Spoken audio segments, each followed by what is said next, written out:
Yeah, no, I definitely think I've come a long way. It's been a whirlwind of a season for me, from getting cut and going to the D League for the whole season, and coming back and winning the MVP and actually being able to play here and having significant minutes. So, I couldn't have pictured this going any better for me. I couldn't picture this happening at all. So, I'm just glad to be here.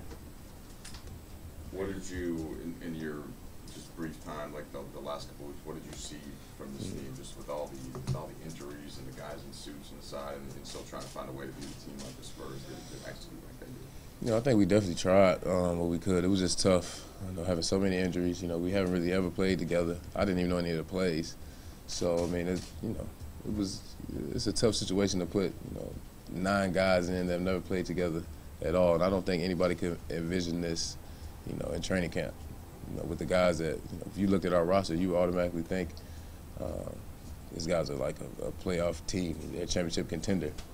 And to have everything happen like it has, I mean, that's just how the business is. So, yeah. Oh yeah. I mean, 2 weeks ago, I didn't even think that I was getting a call up. So, I was getting ready to go to Puerto Rico. I decided to go to Puerto Rico to make some extra money, and my mind was on that. It wasn't even on the NBA anymore because I just felt like, all right, they just passed me over. This is how it is. I go do something else. But weird things happen. I ended up getting a call, and everybody gets hurt. I mean, it's the weirdest thing. Like, it still sounds weird to me saying it. Like, everybody gets hurt, and then I start in the playoffs. That's. How much do you feel that helped you as you approach next season? I mean, it definitely has helped me. A lot of guys don't even make it to the playoffs, let alone be able to go there and start against San Antonio Spurs, whether we lost or not. We got beat pretty bad, but the experience that I gained from that was invaluable.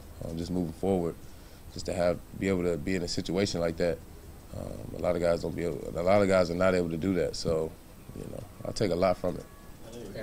Yeah, I mean, I felt like I did. I felt like teams that were watching or whoever was watching could see that I could definitely play. Yesterday I missed some shots that I normally hit. In the first game, I think I played pretty well. So, I think I did. I think I took advantage of my opportunity. It was tough, given the circumstances of what we were under, but. Drew, as one of the young guys in the league, I'm sure you heard about Jason Collins today coming out. What are your thoughts about that? Does it mean, as a young guy playing professional basketball, does that mean anything at all?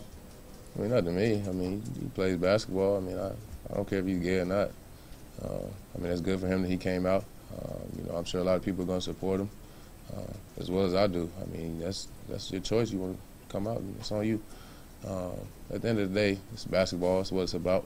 He's a good player, been around this league for a long time, and I wish him the best. And from being in locker rooms, do you think there's going to be any kind of problem for him? Yeah, you may meet a guy or two here and there that, may say something, maybe a little ignorant, but you gotta live your life. Don't worry about what the next man's gonna say. If you were worried about what the next man was gonna say about everything, you probably couldn't even play the basketball game because you got so many media and commentators saying. I haven't watched the game yesterday, but I'm pretty sure they were ripping us up on TV. So, I mean, I don't care what they think about me. He shouldn't care what they think about him. Andrew, I know you had a good experience in the relationship with Kobe last year, and then kind of coming back. He's hurt when you come back. But how would you describe what you've seen and learned from him in person, and kind of what it's taught you about the game? I mean, the guy's a warrior. Just being around him last year, I kind of tried to take that mentality on myself as being just, nothing can penetrate your mind. I think that's how he is. I mean, nothing ever bothers that guy.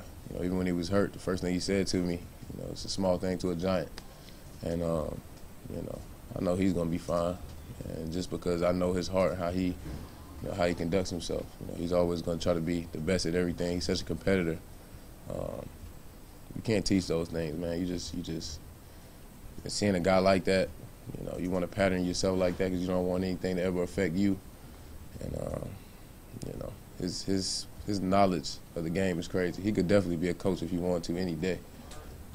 He told me he's not going to do that, but his knowledge of the game is crazy. So just to have him around to tell me anything is always a blessing for me. Now from another guard perspective, you had very little time with Nash from but did you pick up anything? I mean, I know he was hurt and wasn't able to play, but just the way he conducts himself. Yeah, I mean, Steve Nash, one of the nicest guys I ever met, first off. And, you know, I always thought you had to have, you know, somewhat of like a bad boy, you know, image in the league to kind of gain people's respect. But I've been watching Steve Nash for a long time, and to finally meet him and see what kind of guy he was like a pure heart. And, you know, he does everything for the betterment of the team. So, you know, I didn't get to play with him that long. I wish I did. But, you know, I definitely, you know, watched him when I could. You know, I definitely picked his brain. You know, I asked him a lot of questions when I was playing, and I would come to the bench, you know, ask him a lot of things, him and Steve Blake when they were out. So, again, you know, the experience that him, Kobe, all these guys have is just invaluable. So I like to be around it to soak it all in. You know, it always helps me. Do you talk to Mitch about moving forward, maybe playing with the summer league team or anything of that nature? You know, we really don't know, you know, what's going to happen yet. You know, I have a weird type of situation, you know, with being called up and everything that's been going on. So, you know, we really don't know. He said he's going to be in touch with me about, you know, what we're going to do this summer. You know, he wants me to be here to you know, work out and things like that. But you know, I don't have anywhere to live out here, so I don't know how this is going to work. So we'll see. We'll see what happens.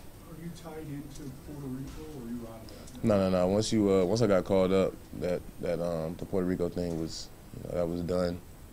So. And that was going to be for good money for you? It was going to be like, you know, $5,000 a week, something like that.